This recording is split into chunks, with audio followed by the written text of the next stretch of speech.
Bien, para empezar y a manera de contextualización, quiero recordarles que a nivel de escuela nos hemos comprometido con el proceso de autoevaluación con fines de acreditación del programa de MBA, la maestría en gerencia de negocios, y en ese contexto, desde el nodo de acreditación que se definió a nivel del programa, hemos venido adelantando actividades que son propias del modelo que está basado en el que establece el Consejo Nacional de Acreditación, pero que tiene ya un estándar definido en la universidad para los procesos de autoevaluación de todos los programas de la institución. En lo que va corrido del año hemos adelantado actividades importantes que hacen parte del proceso que ha definido la universidad. Estas incluyen, por ejemplo, la revisión y el ajuste del modelo de autoevaluación. Esto en la medida en que los programas tienen sus particularidades, y en nuestro caso sí que ha sido un reto porque es un programa autofinanciado con una dedicación diferente a lo que son los programas tanto de pregrado como las maestrías y doctorado de investigación, y eso pues tiene que verse reflejado de alguna manera en ese modelo. También desarrollamos el ejercicio de ponderación, el cual permite establecer criterios de priorización. Esto particularmente cuando lleguemos a la definición de los cursos de acción en el establecimiento de lo que denominamos el plan de mejoramiento. Además de lo anterior, una etapa que es ardua, requiere de tiempo y gran esfuerzo, es la relacionada con la recopilación de datos e información, consolidándola en documentos, en cuadros maestros, en tablas, que todo esto en conjunto se constituye en las fuentes que nos van a permitir definir las conclusiones sobre el nivel de cumplimiento de los componentes a partir de los indicadores, fundamentalmente los componentes del modelo de autoevaluación. Adicionalmente, se llevó a cabo la recopilación de datos a partir de encuestas a la comunidad del programa, en la cual hablando de la comunidad, además de profesores, estudiantes y graduados, obviamente se incluyó como un componente importante que teníamos que tener en cuenta a los empleadores. En lo que estamos ahora, y es precisamente lo que corresponde, por decirlo de alguna manera, a la tarea que se nos ha encomendado en este momento, es la etapa de análisis documental. Fundamentalmente trata del procesamiento y análisis de toda la información recopilada, esto con el objeto de, a partir de un ejercicio de síntesis, identificar en cada uno de los indicadores los aspectos que se puedan considerar relevantes como evidencia del grado de cumplimiento de estos indicadores, y en últimas que nos permitan emitir juicios sobre la calidad del programa. Un proceso metodológico básico para el desarrollo de esta actividad de análisis documental incluye algunas etapas que inician con la lectura del indicador en el contexto de la característica a la cual pertenece. Esto es bien importante resaltarlo en la medida en que un indicador puede estar presente en más de una característica y también incluso en más de un factor. Entonces hay que leer ese indicador en ese contexto particular, en la medida en que no es lo mismo, por ejemplo, emitir juicios sobre un indicador que corresponda a la cantidad de profesores vinculados al programa y su nivel de formación, si la característica o el factor al que corresponde tiene que ver con precisamente profesores y la disponibilidad de los profesores para los cursos, versus una característica o en el factor, por ejemplo, de investigación, donde lo que cuenta es la caracterización de sus mismos profesores, pero enfocando el análisis y las conclusiones hacia el desarrollo del trabajo investigativo. Considero importante en este momento, para contextualizar un poco mejor el tema, mostrar el formato, la forma como está estructurado el formato que se va a utilizar para el desarrollo de esta actividad. Este formato presenta a nivel de encabezado el factor, en este ejemplo es el factor 8, bienestar y ambiente institucional, la característica, en este caso actividad de bienestar, y el indicador, el número 3, que habla de la existencia de programas y actividades para el bienestar. La idea es que todos los indicadores van a tener la misma estructura, y adicional a eso pues aparece las preguntas orientadoras, de las cuales voy a hablar más adelante, los documentos, las conclusiones y la calificación. En su momento voy a ir a estar hablando de cada una de ellas para ir orientando ese proceso de análisis. Volviendo al proceso, entonces, el segundo punto sería familiarizarse con los documentos e información que soportan el análisis del indicador. Volviendo al formato, es lo que aparece en la lista establecida en este campo documentos, donde aparecen los nombres de los documentos, el tipo de fuente, porque también pueden ser tablas, y algún componente específico si es requerido, por ejemplo en algún reglamento, un artículo particular, o dependiendo de la numeración de los documentos, alguna página en particular, o el nombre de la tabla o el nombre del cuadro maestro que corresponda a esa información. Aquí la idea fundamental es que de la lectura de esos documentos, en los apartados particulares que se referencien, igual que las tablas o los cuadros maestros, los datos que provengan de ahí, saquemos o generemos una discusión acerca del cumplimiento del indicador por parte del programa. Entonces esta discusión puede llevarse a través de la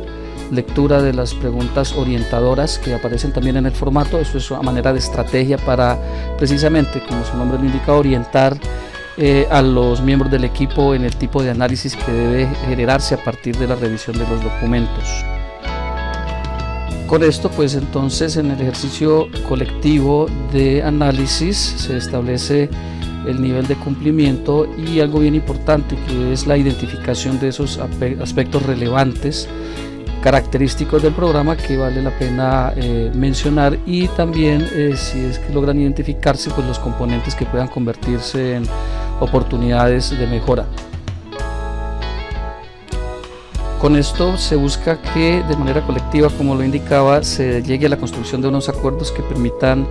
elaborar una conclusión sobre la calidad del programa respecto a cada uno de los indicadores. Es definir básicamente el estado del programa respecto al tema que trata particularmente cada indicador, y como mencionaba, y bien importante, la identificación y la referencia de esos aspectos positivos, los que no son tan positivos y negativos, que se hayan identificado en ese ejercicio de análisis. Y se termina el trabajo entonces con cada indicador al definir o determinar la calificación, en este caso a partir de una escala que se ha definido a nivel de la institución, me refiero a la universidad en el CIAPAT, y que se ha refrendado a nivel de nodo como una escala que es la que se va a utilizar como estándar. Entonces el equipo de trabajo debe definir en qué nivel de esa escala, utilizando las opciones que aparecen en cada uno de los niveles, y bien importante, debe ser consistente esa calificación con lo que se haya definido en las conclusiones en aspectos positivos y negativos. Respecto a la consistencia o a la coherencia, pues tiene que ver con que no es lógico que identifiquemos aspectos muy negativos en algún indicador y que finalmente terminemos calificando 4, 5 o 5, o lo contrario, que no identifiquemos ningún elemento que sea negativo como oportunidad de mejora y que finalmente le estemos dando una calificación de 3 o de 3.5. Esta calificación entonces se debe presentar también en el mismo formato que se estableció para todo el trabajo de análisis documental. Bueno, se han establecido algunas pautas a manera de recomendaciones para orientar adecuadamente este ejercicio de análisis. La primera de ellas tiene que ver con la valoración integral de las fuentes o los documentos y datos que están asociados a cada uno de los indicadores. La idea es que se tiene que leer todos los documentos, se tienen que revisar los datos, toda la información de manera integral, y luego de hacer esa lectura, ahí sí establecemos una conclusión conjunta de todos esos elementos y no de manera independiente por cada uno de los documentos. A manera de ejemplo, no tendría sentido que en un indicador asociado, por ejemplo, a las políticas institucionales de bienestar y su efectividad en términos de la participación de la comunidad, en un documento donde se establece a manera de reglamento o de los acuerdos institucionales, se pueda definir que se cumple plenamente porque hay políticas de bienestar, porque hay recursos asignados, y luego de otro documento, por ejemplo tablas, donde se establezcan estadísticas de participación, encontremos que la participación es regular, entonces ahora decimos que el indicador ya no se cumple. No se pueden tener dos juicios solo por cuenta de que se evaluaron de manera independiente dos documentos. Tiene que ser integral y la conclusión tiene que ser coherente en ese sentido. Otro elemento bien importante, particularmente desde lo que corresponde al concepto de autoevaluación y al modelo como tal y el enfoque que se da incluso desde el mismo CNA, es que la discusión debe darse en torno a los documentos y a las fuentes y no desde las percepciones particulares de los miembros del equipo. Esto es una autoevaluación basada en evidencias, es decir, no podemos emitir juicios particulares alejados de lo que las evidencias, los documentos, tablas, registros nos pueden permitir en términos de esos análisis concluyentes. Otra recomendación es acerca de indicadores que los hay por todo el modelo acerca de existencia de. Aquí lo que se recomienda es tener en cuenta los condicionantes de dicha existencia. No tendría sentido que entreguemos entonces una conclusión que diga que sí existe y nada más, porque normalmente están asociados a que son adecuadamente reconocidos, están adecuadamente formulados, o hay participación o son efectivos. No es solamente decir sí o no existe, porque tendríamos dificultades precisamente a la hora de establecer el nivel de cumplimiento del indicador, sobre todo para definir el nivel de calidad o asociarlo a la evaluación del nivel de calidad del programa.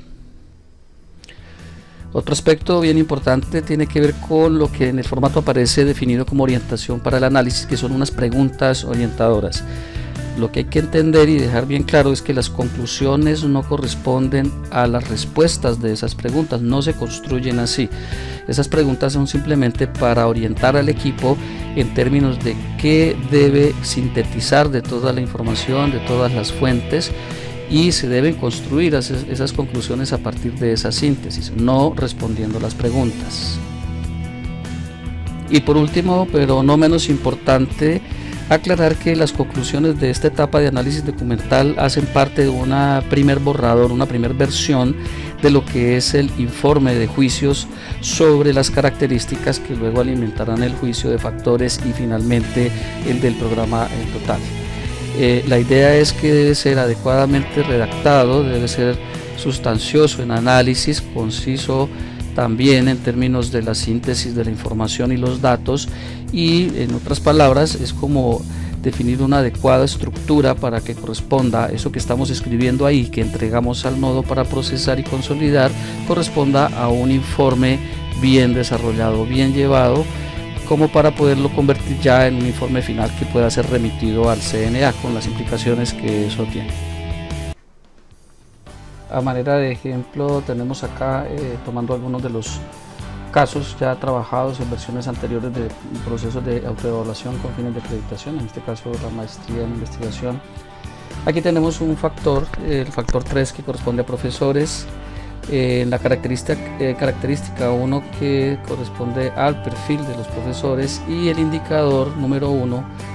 de esa característica, que es la caracterización de esos profesores con miras al propósito, al cumplimiento, al logro de los propósitos del programa.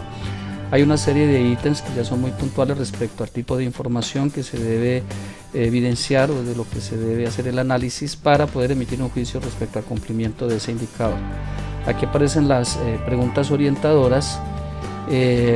Básicamente es qué debo sintetizar de esa cantidad de información que aparece establecida como la fuente que se debe analizar, la serie de documentos que se han apropiado, se han recopilado para poder hacer lectura de los mismos y de ahí extraer los análisis, y la conclusión. Este es uno bien interesante en términos de la síntesis de toda esa cantidad de tablas que hacen parte de los documentos fuente, pues se extrae, en este caso conveniente, en términos de porcentajes de algunas cosas, porcentajes de los profesores definiéndole su nivel de escolaridad, por ejemplo, porcentajes asociados a los niveles de inglés. Y aquí hay que aclarar que no en todos los indicadores, dependiendo de las fuentes obviamente, se define como una alternativa válida el utilizar porcentajes. Habrá datos o información que al procesarlos, al leerlos en el contexto del indicador y también en el contexto de las cifras, resulta más conveniente ponerlos en números y no en porcentajes. Por ejemplo, la participación de profesores en algo, dependiendo de las cantidades, se puede definir más bien en números en lugar de porcentajes. Si son muy pocos, digamos que no resulta conveniente poner cifras del 0.001, se habla de 2, 3 profesores que han participado o estudiantes en algunos casos. Al final de todo ese análisis, y lo pongo en colores diferenciados, algo bien importante, y es que como se debe establecer el nivel de cumplimiento, pues debe aparecer en la redacción de las conclusiones precisamente lo que justifica ese nivel de cumplimiento que vamos a calificar y que de hecho luego se tiene que dar en una calificación numérica. Por ejemplo, en este caso se habla de una buena cantidad de docentes con alto perfil académico, lo que permite desarrollar actividades mencionales, etcétera, etcétera. Además de mantener procesos de mejoramiento continuo en planta docente, evidenciado en que algunos están realizando estudios y demás. Pero hay un elemento que se considera como una oportunidad de mejora, tiene que ver con el aprovechamiento que se puede dar de las oportunidades que brinda la institución para realizar estudios postdoctorales, etcétera, etcétera. Eso es lo que justifica una calificación de 4 o 5. Como lo había mencionado quizás antes, no tiene sentido que todo sea positivo y pongamos una calificación de 3, 5, 4, o que todo sea negativo y pongamos una calificación de 4, 5, 5, sino que debe ser consistente esa cifra, esa valoración que damos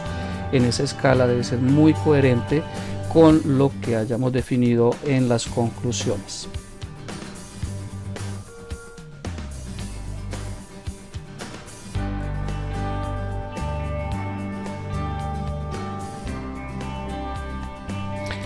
La información que recibe cada equipo para el desarrollo del trabajo puede ser en CD o en alguna carpeta compartida que se les envíe. Tiene 2 carpetas. En la primera de ellas, documentos, está toda la información que se requiere de soporte para el análisis, son las fuentes. En la carpeta donde aparece el factor y el número que le corresponde al equipo, encuentran toda la información documentada en PDF de acuerdos, decretos, cartas, informes, etcétera. La siguiente carpeta, cuadros maestros, están en Excel y tienen los nombres relacionados con el contenido. Y en la última está el documento de Word donde se consolidan todas las tablas, donde aparece toda la información. Es fácil encontrarlas porque en el formulario que se define como el formato para el diligenciamiento del análisis documental están referenciadas con el código. Por ejemplo, Pro 01 corresponde a profesores 01, con la tabla de contenido y el enlace directo en Word es fácil llegar a esas tablas. Volviendo a la raíz, tenemos entonces el grupo 2 en este caso. En esa carpeta, pues, que saldrá la que corresponde a cada uno de los equipos, encuentran la parte del formulario de análisis documental que tienen que diligenciar. Es aquí donde consolidan toda la información y es lo que van a remitir nuevamente